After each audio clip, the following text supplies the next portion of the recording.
Akhil Bharatiya Congress committee के महासचिव और मध्य प्रदेश के प्रभारी रणदीप सिंह सुरजेवाला आज इंदौर प्रेस क्लब में पहुंचे। यहां मीडिया से चर्चा में सुरजेवाला ने कहा कि भाजपा जातिगत जनगणना की घोर विरोधी है। वहीं पीएम मोदी और शिवराज सिंह सरकार पर भी उन्होंने जमकर निशाना साधा। सांसद रणदीप सुरजेवाला ने कहा कि भाजपा जातिगत जनगणना को लेकर भ्रम फैला रही है। उन्होंने आरोप लगाया कि भाजपा नहीं चाहती है कि ओबीसी और पिछड़ों को उनका अधिकार मिले। सुरजेवाला ने दावा किया कि प्रदेश में कांग्रेस की सरकार बन रही है। सुरजेवाला ने जातिगत जनगणना के संबंध में प्रधानमंत्री नरेंद्र मोदी और भाजपा पर तीखे प्रहार किए। उन्होंने आरोप लगाया कि पीएम मोदी व भाजपा जातिगत जनगणना के घोर विरोधी हैं। ओबीसी के भी वे विरोधी हैं। उन्होंने आगे कहा कि बिहार में जातिगत जनगणना की रिपोर्ट सामने आने के बाद समूची भाजपा को सांप सूंघ गया है। उन्होंने ये भी कहा कि भाजपा नहीं चाहती है कि ओबीसी व पिछड़ों को उनका अधिकार मिले। सुरजेवाला ने कहा कि मध्य प्रदेश में कांग्रेस की स्थिति बेहतर है और कांग्रेस की सरकार बनना तय है। वहीं कमलनाथ के नेतृत्व में विधानसभा चुनाव 2023 लड़ा जा रहा है। उन्होंने कहा कि जल्द ही उम्मीदवारों की घोषणा की जाएगी। सुरजेवाला ने कहा कि धार के मोहन खेड़ा में कांग्रेस के महासचिव प्रियंका गांधी की आम सभा होने जा रही है। इसे लेकर अच्छा माहौल है। भाजपा के राष्ट्रीय महासचिव कैलाश विजयवर्गीय के द्वारा आए दिन दिए जा रहे बयानों को लेकर सुरजेवाला बोले कि विजयवर्गीय उल जलूल बयान देते हैं। उन्हें बंगाल और दिल्ली ने नकार दिया है और अब इंदौर की जनता ने भी नकार दिया है। अब इंदौर की जनता भी चुनाव में उन्हें खारिज कर देगी। वहीं रणदीप सुरजेवाला ने मीडिया कर्मियों के सवालों के जवाब देते हुए हर सवाल के जवाब में भाजपा को आड़े हाथों लिया। महेश भाई, दोनों सवालों के लिए साधुवाद। पहले मैं दूसरे सवाल का जवाब पहले दे देता हूं। बाकायदा व्यापक चर्चा संसद के पटल पर 2010 और 11 में हुई। बाई चांस मेरे पास वो प्रोसीडिंग या नहीं, मैंने वो सारी प्रोसीडिंग पढ़ी। उस समय लोकसभा में सदन के नेता थे स्वर्गीय प्रणब मुखर्जी साहब और हमारे प्रधानमंत्री थे डॉक्टर मनमोहन सिंह जी, और गृह मंत्री थे पी चिदम्बरम जी। ये तीन तथ्य महत्वपूर्ण है। भैया यहाँ बीच में मत चलिए, इससे उनको खलल पड़ता है कैमरा के साथ ही। उस व्यापक ये चर्चा लगभग एक हफ्ता चली और उसके बाद सरदार मनमोहन सिंह जी ने, प्रणब मुखर्जी साहब ने, श्रीमती सोनिया गांधी जी ने और कांग्रेस के सब साथियों ने मिलकर यह निर्णय किया कि हम सोशो इकोनॉमिक कास्ट सेंसस यानी जातिगत जनगणना करवाएंगे। यह पहला ऐतिहासिक निर्णय था कांग्रेस का और इसके लिए दो विभागों को अलग अलग जिम्मेवारी सौंपी गई ताकि यह जल्दी हो सके। एक विभाग के मंत्री थे श्री मुकुल वासनिक जी, जो आपके पड़ोस में महाराष्ट्र से आते हैं, और एक विभाग की मंत्री थी जो दलितों की बहुत बड़ी नेत्री हैं, पड़ोस के राज्य की इस समय प्रभारी भी हैं, वो थी कुमारी शैलजा जी। ये सेंसस 2013 में कंप्लीट हो गया एंड में। आपको मालूम है कोई भी सेंसस होगा उसके बाद उसे कंपाइलेशन किया जाएगा, और इसका कंपाइलेशन हो रहा था जब चुनाव हो गए। 2014 से 2023 आ गया। इस बीच में दो बार उनके मंत्रियों ने बाकायदा प्रेस वार्ता की दिल्ली में, पीआईबी में, पर आज तक वो सेंसस रिलीज नहीं किया। सारा पूरे हिंदुस्तान की जातिगत जनगणना का सेंसस मोदी जी के पास है। कांग्रेस पार्टी ने यह करवाया था, करवाकर वो कागजात माननीय नरेंद्र मोदी जी के पास हैं। सर में आता हूं, दुर्भाग्य से मोदी जी और उनकी सरकार का यानी भाजपा का यह कहना है कि हम उस सेंसस को स्वीकार नहीं करेंगे। मेरा यह पूछना है इस देश के एक नागरिक के तौर पर भाजपाइयों से, जब आपके पास पूरा देश का जातिगत जनगणना का डेटा है तो भाजपाई उसे रिलीज क्यों नहीं करते? दूसरा सर, पहले सवाल का जवाब, लास्ट मेजर रिक्रूटमेंट सरदार मनमोहन सिंह जी ने की थी। कुछ पद रिटायरमेंट प्रक्रिया की वजह से खाली होंगे, मेरे पास हेडी डेटा नहीं है। इस समय पर 9,76,000 पद खाली पड़े भारत सरकार में, जो कभी नहीं हुआ। इस देश के 75 साल के इतिहास में भारत सरकार में 10 लाख लगभग समझ लीजिए, क्योंकि इतनी देर में कोई और रिटायरमेंट भी आ गई होंगी, 10 लाख पद कभी खाली नहीं रहे। 1 लाख, 2 लाख, 2.5 लाख नौकरियां खाली रहती हैं, क्योंकि उनका रिक्रूटमेंट का प्रोसेस है। यह दर्शाता है मोदी जी सरकार को जानबूझकर, ताकि तनख्वाह ना देनी पड़े और आरक्षित वर्गों को या गरीबों को या नौजवानों को, सामान्य गरीब वर्गों के या सामान्य गुणी नौजवानों को भी नौकरी ना देनी पड़े, इसलिए इन पदों को भर नहीं रहा है। कि हालांकि मैं नहीं मानता कि एससी की आबादी 16.6 है और फिर एसटी का चार्ट है।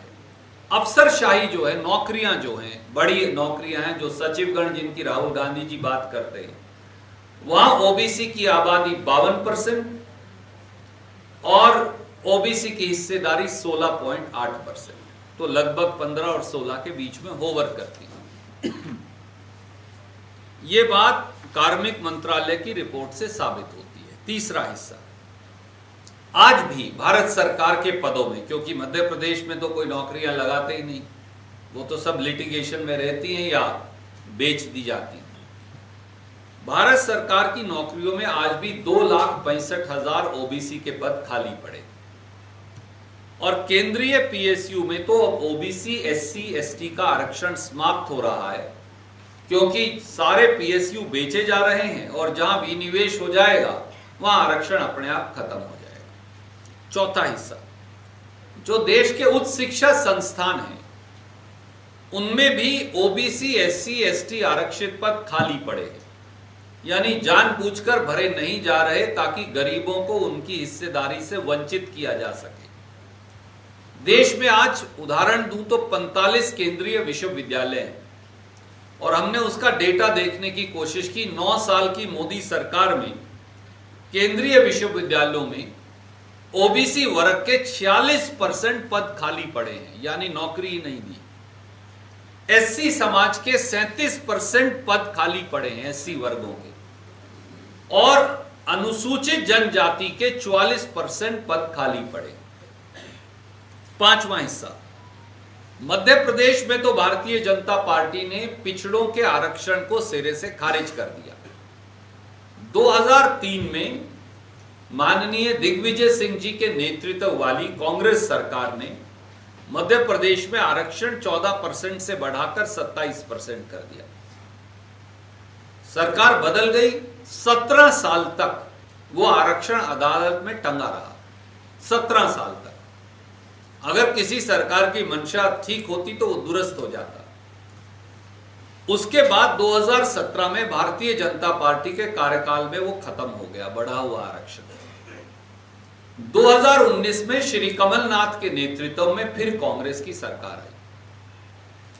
वो आरक्षण फिर 14% से बढ़कर 27% हो गया। हमने किया। जुलाई 2019 में कांग्रेस की सरकार ने कानून पारित करके उस आरक्षण को कानूनी अमली जामा पहना दिया कि अब पिछड़ों को 27% आरक्षण मिलेगा।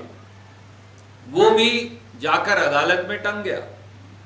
और 18 अगस्त 2020 को शिवराज सिंह चौहान जी की सरकार के अतिरिक्त महाधिवक्ता ने कोर्ट में यह बयान दिया कि 14% ही लागू करिए, 13% को छोड़ दीजिए। बाद में अब चुनाव के आसपास उन्होंने दुरुस्त करने की कोशिश की, पर उसका लाभ कोई नहीं हुआ। हम इस बात के लिए तो वचनबद्ध हैं ही कि 27% आरक्षण हम देंगे। पर ये 5 मोटी बातें जो मैंने आपके समक्ष रखी, ये भाजपा के जातिगत जनगणना और ओबीसी विरोध को दर्शाता है, जो उनके डीएनए में है। क्योंकि वो ये नहीं चाहते कि हिंदुस्तान में गरीबों को, पिछड़ों को, दलितों को, आदिवासियों को उनका संपूर्ण हक मिले। और इसीलिए वोट की चोट से मध्य प्रदेश के लोग इस चुनाव में पहले विधानसभा में और फिर लोकसभा में उनको इस बात की सजा देंगे ताकि अगली कांग्रेस की सरकार इसका क्रियान्वयन कर सके। राहुल जी कांग्रेस पार्टी लगातार जातिगत जनगणना की मांग उठाते आए हैं ताकि समाज की जो यथार्थ स्थिति है उसके आधार पर संसाधनों का बंटवारा भी हो और समान तौर से न्याय भी हो, यह वक्त की मांग भी है। बिहार के जातिगत जनगणना ने इस बात को तकरीबन साबित भी कर दिया। पर माननीय नरेंद्र मोदी जी और पूरी भारतीय जनता पार्टी जातिगत जनगणना के घोर विरोध में आज खड़ी है। इसकी शुरुआत माननीय नरेंद्र मोदी जी ने ग्वालियर से की 2 दिन पहले, जब उन्होंने जातियों की गणना को पाप की संज्ञा दे डाली और कल उनके केंद्रीय मंत्री और उनके अनौपचारिक प्रवक्ता गिरिराज सिंह केंद्रीय मंत्री तो एक कदम और आगे बढ़ गए और उन्होंने जातिगत जनगणना को भ्रम फैलाने के अलावा कुछ नहीं कहकर खारिज किया और करार दे दिया। मध्य प्रदेश में शिवराज सिंह चौहान जी समेत सारे भाजपा नेतृत्व को तो जातिगत जनगणना के नाम पर सांप सूंघ गया। कड़वा सत्य यह है, जैसा मैंने कहा, भारतीय जनता पार्टी जातिगत जनगणना की घोर विरोधी है। उनका यह पूर्वाग्रह इस भय से संचालित है कि कहीं अगर पिछड़ों, आदिवासियों, दलितों और गरीबों की संपूर्ण संख्या का पता चल जाए तो वो शासन और सत्ता और संसाधन तीनों में अपना बराबरी का अधिकार मांगने लगेंगे। भाजपा का डीएनए मैं क्यों कहता हूं कि वो ओबीसी के हकों में विरोध में, उसके 5 कारण तथ्यों के समेत आपके समक्ष में रख रहा हूं। पहला, भाजपा सरकार ने, और यह बात अभी तक सर्वविदित नहीं, देखिए उनकी पार्टी की सरफुटअव्वल है, गांव में अपन उसे कुंबा घाणी कहते हैं, अगर मैं सही कह रहा हूं तो हम क्यों उस पर टिप्पणी करें साहब। पर उनके यहां कुंबा घाणी का पूरा खेल चल रहा है। सब मिलकर शिवराज को उन्होंने निपटा दिया। वो नरेंद्र तोमर हो, वो प्रहलाद पटेल हो, वो नरोत्तम मिश्रा हो, वो कैलाश विजयवर्गीय हो, उन्होंने तो शिवराज सिंह चौहान को निपटा दिया मोदी दरबार में, छुट्टी करवा दी। फिर शिवराज सिंह चौहान जी और ज्योतिरादित्य सिंधिया ने प्लान बनाई कि भाई हम तो डूबेंगे सनम, तुमको भी साथ लेकर डूबेंगे। उन्होंने प्लान करके इन सबको टिकट दिलवा दी, उनका केंद्रीय मंत्री पद छिनवा दिया। तो उनके यहाँ कुंबा घाणी चल रही है, हम क्यों टिप्पणी करें। ये मैं आपको इसकी प्रतिलिपि भेज दूंगा तो आप रिलीज कर दीजिएगा पीयूष भाई। इसके अगर आप आकलन देखें तो हमने थोड़ा आकलन किया। केंद्र सरकार में जो ग्रुप बी और ग्रुप सी यानी क्लास 3, क्लास 4 अगर हम उसे स्टेट से कंपेयर करें, ओबीसी की आबादी 52%, ग्रुप बी में ओबीसी की हिस्सेदारी 15.7% और सी में 22.5%। तो आबादी से आधा हिस्सा भी नहीं की शक्ल कोई भी हो, वो देश और मानवता दोनों के लिए घातक है। और उस आतंकवाद से लड़ने का, बलिदानी का इतिहास कांग्रेस पार्टी का है। वो उग्रवाद हो, नक्सलवाद हो, आतंकवाद हो, महात्मा गांधी जी की कुर्बानी से लेकर और इंदिरा जी, राजीव जी की कुर्बानी तक, सरदार बेन सिंह की कुर्बानी से लेकर नंद कुमार पटेल और विद्याचरण शुक्ला जी की कुर्बानी तक, हमने अपने लहू से इस देश में फैले आतंकवाद और नक्सलवाद से हम लड़े हैं और इस देश की प्रदेशों की रक्षा की है। इसलिए जो व्यक्ति या संगठन आतंकवाद फैलाए, उससे भारत सरकार को कड़ाई से निपटना चाहिए। देखिए साहब, चोरी तो यहां सरेआम हुई, हमने सुना था कि चोर और ठग आते हैं, वो घर का सामान चोरी कर ले जाते हैं। कभी कभी दुकान का ताला तोड़कर दुकान का सामान चोरी कर लेते हैं। कभी कभी किसी मेरी माँ और बहन के आभूषण चोर और ठग चोरी कर लेते हैं। पूरी सरकार चोरी होते हुए तो मध्य प्रदेश ने देखी, ये आपके सामने। यहाँ तो पूरी सरकार चोरी हो गई। इसलिए चोरों से तो हम लड़ेंगे, पर इसलिए नहीं कि वो हमारे केवल विरोधी हैं, इसलिए कि उनका हमारा सैद्धांतिक विरोध है। उस एक सैद्धांतिक विरोध का एक महत्वपूर्ण पहलू आज मैंने आपके समक्ष रखा। भाजपा जातिगत जनगणना विरोधी है। Bhajpa OBC, SC, ST, minorities, गरीब, युवा विरोधी है और हम उनके पक्षधर हैं। तो इस वो सरकारें चोरी हो जाए वो एक बात है, प्रजातंत्र चोरी ना हो जाए और लोगों का अधिकार चोरी ना हो जाए, हम उस बात के लिए प्रहरी के तौर पर ये चुनाव लड़ रहे हैं। प्रहलाद पटेल जी से भी और शिवराज सिंह चौहान जी से भी मेरा यह सीधा सवाल है, आप जातिगत जनगणना के पक्षधर हैं या नहीं? हां या ना?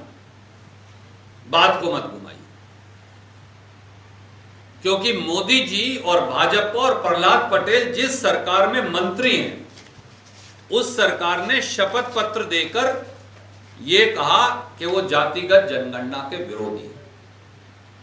तो क्या प्रहलाद पटेल पहले केंद्रीय मंत्री पद से इस्तीफा दें, भाजपा से इस्तीफा दें, फिर बात करें? दूसरा,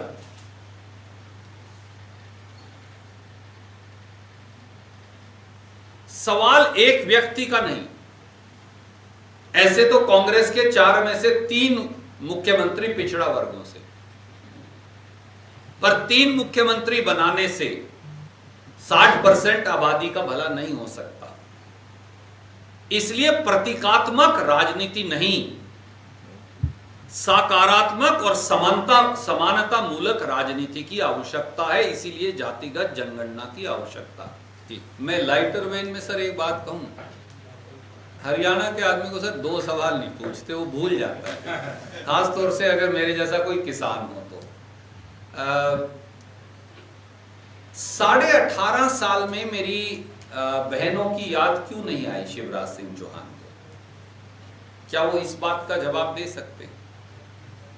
18.5 साल से हमारी बहनें यही हैं और शिवराज सिंह चौहान भी यही। अब जब उनका पत्ता काट दिया गया है और जब शिवराज सिंह चौहान जी के पर उतर दिए गए हैं, तो उन्होंने कहा जाते जाते भलाई मना लो। मैं आपको केवल एक आंकड़ा देकर इस मेरी बात का यहीं विराम दे दूंगा। हमारे यहां सरकार कहती है, मैंने अखबार में पढ़ा है, 82 लाख उज्ज्वला बहनें, उनको भी लाडली बहनों की संज्ञा दी जाती है।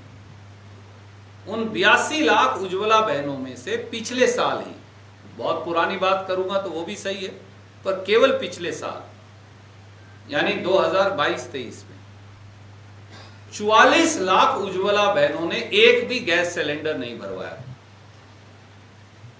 क्योंकि वो अफोर्ड ही नहीं कर सकती, इतना महंगा है। और 14 लाख उज्ज्वला बहनों ने एक सिलेंडर भरवाया 12 महीने में। तो 82 लाख में से उज्ज्वला बहनों ने सिलेंडर भरवाने की क्षमता ही उनके अंदर नहीं। 18 साल से हमारी बहनों का यही हाल।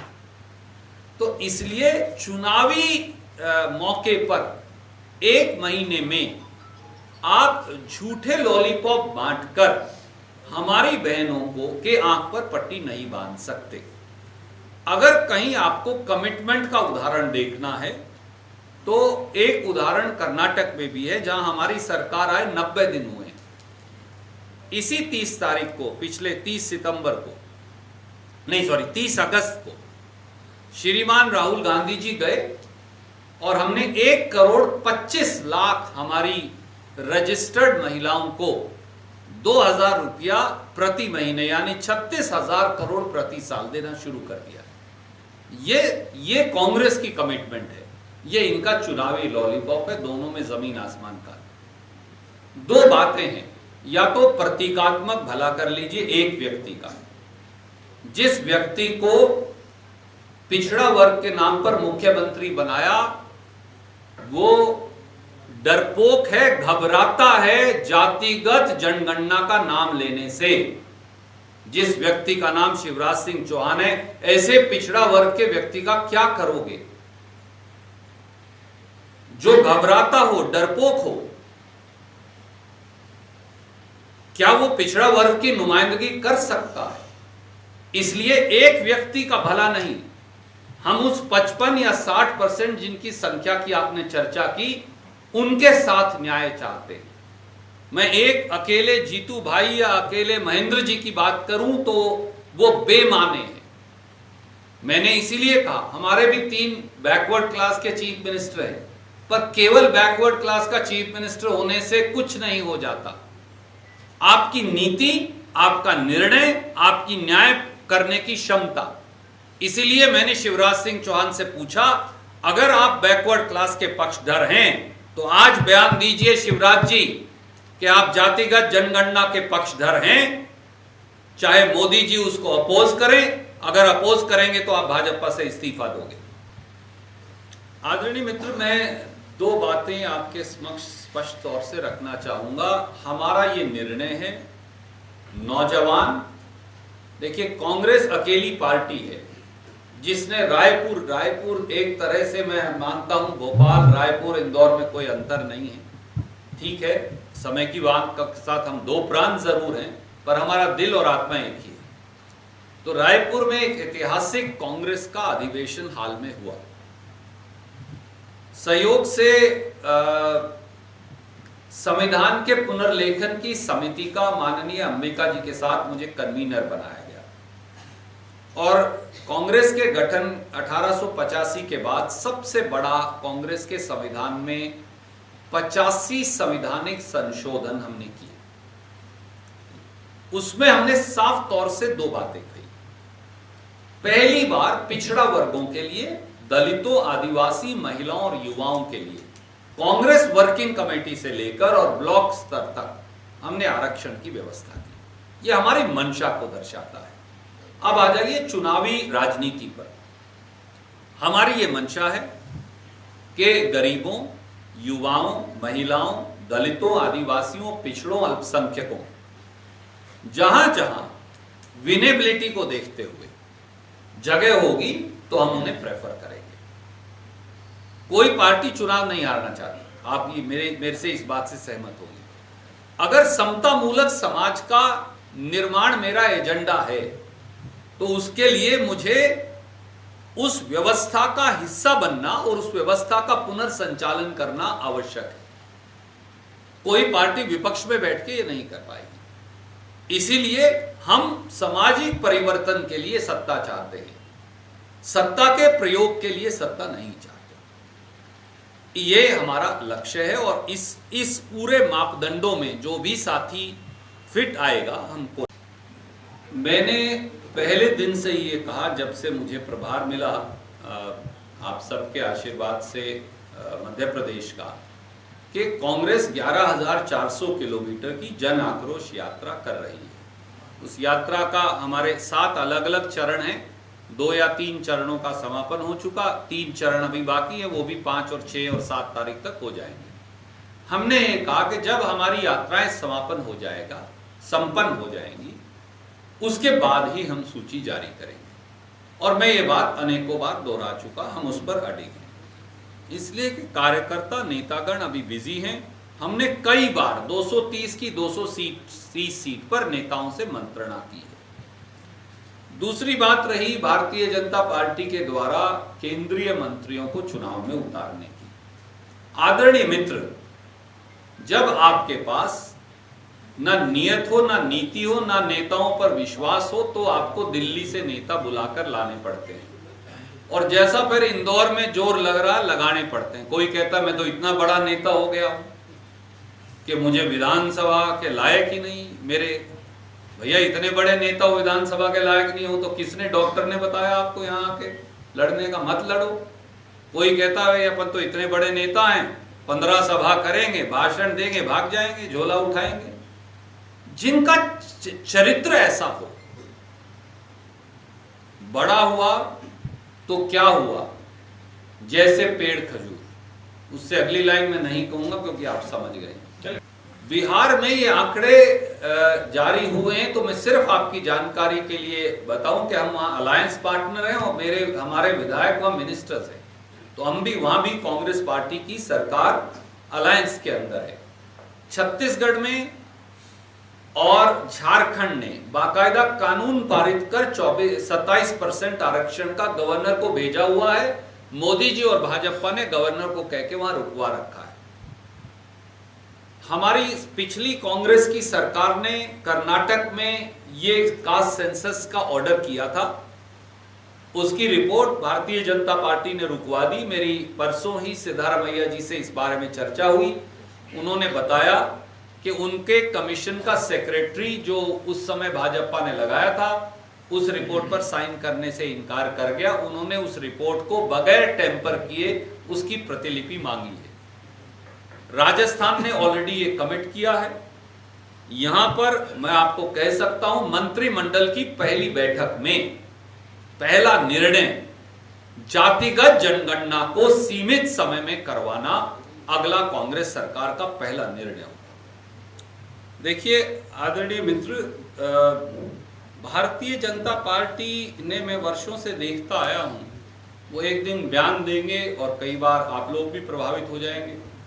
हमने 52 लाख बूथ कार्यकर्ता तैयार कर लिए हैं और 47 लाख मंडलम हैं।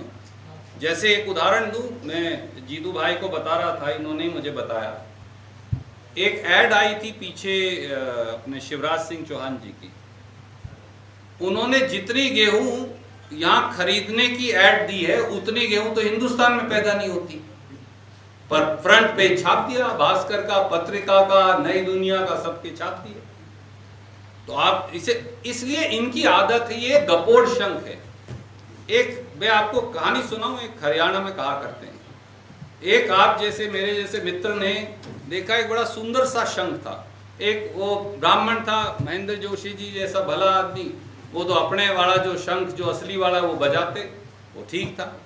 अब उस दूसरे व्यक्ति को लगा कि भैया मैं भी इससे बड़ा लेकर आऊं, तो उसने देखा एक बड़ा सुंदर सा था, तो उसने कहा कितने का है, तो बोले ये शंख बात करता है। तो उसने कहा महेंद्र जोशी वाला तो बात नहीं करता, पंडित जी तो खुद ही उसकी हुंकार भरते हैं। तो वो खरीद लिया 2000 रुपए में। तो उसने कहा शंख की पूजा की, तो उन्होंने कहा बोलता है तो कुछ कि शंख जी महाराज 100 रुपए दो। उसने कहा 200 लो।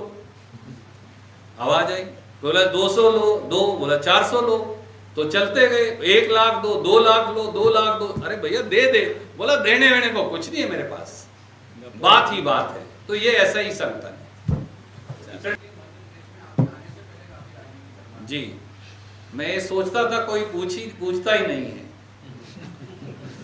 अगर आप उसका संदर्भ देखेंगे आदरणीय मित्र,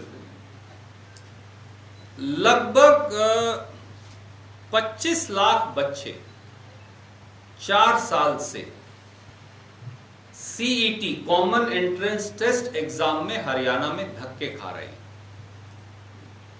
कई बच्चे ओवरएज हो गए, कईयों ने आत्महत्या कर ली, कईयों के घर उजड़ गए। ये मेरा और आपका भाई या बेटा भी हो सकता है। और संदर्भ इतना ही था कि वो सारे बच्चे जो हैं उस सीईटी एग्जाम के चक्कर में वहां घुसा रखे हैं। जैसे यहां व्यापम था, वहां का व्यापम यही है। भाजपा का मॉडल एक ही है, वो प्रांत बदलते रहते हैं। पेपर लीक हो गए, पेपर बिक गए, भाजपा के लोगों के स्कूलों, और जैसे यहां भी एक मंत्री और एक विधायक के कॉलेज से लीक होते, वहां भी ऐसा ही हुआ है। और बच्चे जो हैं वो फांसी का फंदा चूमने पर मजबूर हैं। उस संदर्भ में मैंने कहा कि जो इस प्रकार की असुरों की तरह बात करे, आचरण करे, उनको देवता कैसे कहा जाए। बस इतना ही संदर्भ था। अगर मरते हुए बच्चों की आवाज उठाना अपराध है, तो मुझे लगता है ये अपराध करना मेरा कर्तव्य है। चलिए, राहुल गांधी जी जब आए थे तो वो हमें मिशन 175 प्लस देकर गए। उन्होंने मिशन 150 प्लस हमें दिया तो कई पत्रकार मित्रों ने उस समय हमारा मजाक उड़ाया, हमने विनम्रता से लिया। कर्नाटक में हमने लोगों को भी ये कहा। मध्य प्रदेश में कांग्रेस और भाजपा से भी ऊपर उठकर आम साधारण मतदाताओं को मेरी ये अपील है, आपके वोट को और आपके नुमाइंदे को भाजपा की मंडी में मत बिकने दीजिए। जब ये जनता के मत का चीरहरण करते हैं तो ये केवल प्रजातंत्र का चीरहरण नहीं, ये हमारे संविधान और मान्यताओं को भी धूमिल करते हैं। इसीलिए कांग्रेस ने कहा लोगों को वहां हमें 150 विधायक दीजिए, उन्होंने हमें 138 चुनकर दिए। हम फिर यहां बोलते हैं, यहां 175 मिशन 175 प्लस हमारा टारगेट है और मेरी मतदाताओं से अपील है कि 35-35 करोड़ में जो विधायक बिकेंगे वो आपके लिए काम नहीं कर सकते।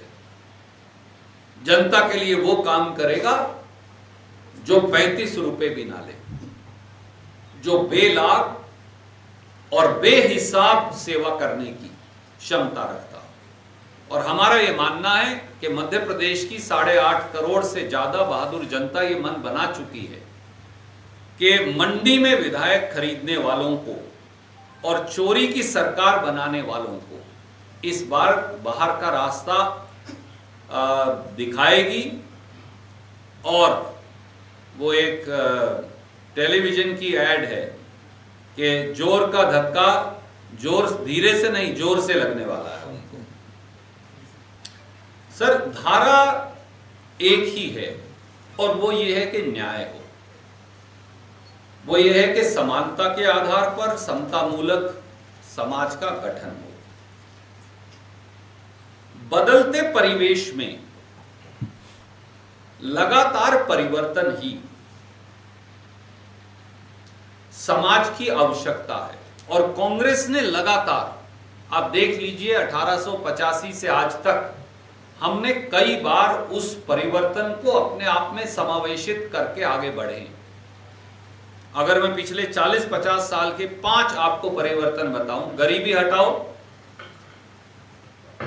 Privi purses abolition, wealth distribution, economic liberalisation, inclusive economy, rights based paradigm.